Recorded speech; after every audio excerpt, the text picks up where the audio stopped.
आपल्या आयुष्यात ना काही गोष्टी अवकाळी पावसासारख्या घडतात. वाटत नसतं की त्या घडतील, पण त्या घडतात. तर गावाकडे आलेलो आहोत आम्ही आणि गावाला पावसाचं वातावरण झाले आणि निळ्या निळ्या आकाशात इथं ढग जमा झालेले आहेत एकाच ठिकाणी कापसासारखे.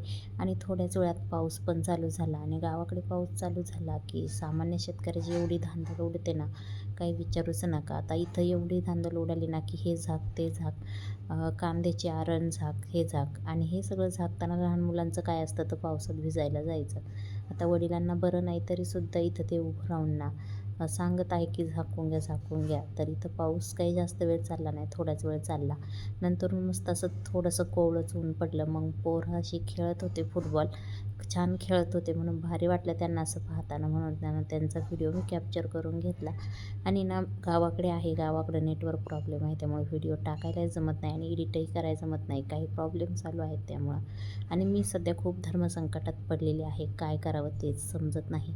कारण माझ्या जवळची सगळी माणसं आजारी पडलेली आहे आणि मी नक्की कुणाजवळ थांबू, कुणाची काळजी घेऊ हेच कळत नाही. हे जसं वादळ चालू झालेलं आहे ना, तसंच आपल्या आयुष्यात पण अशी वादळं येतात.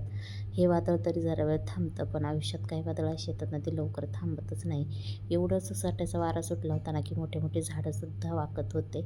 तर आता ना सगळेच आजारी असल्यामुळं कळत नाही नक्की कुणाकडं जाऊ, कुणाकडं थांबू. पण पाहूया, तरी सगळ्यांची काळजी घ्यायचा नक्की प्रयत्न करेल आणि मला जसं होईल तसं सगळ्यांचं मी ना सगळ्यांचीच काळजी घेईल. पण सध्या खूप मोठं धर्मसंकट आहे की एकीकडं वडील आजारी, एकीकडं सासू आहे आजारी माझी, एकीकडं माझा नवरा पण आजारी आहे. आता ना खरंच कळतच नाही की नक्की कुणाकुणाची काळजी घेऊ आणि कुठे कुठे थांबू. पण चला, यातून काहीतरी मार्ग सापडलेच आणि जेवढं होईल तेवढं करेलच.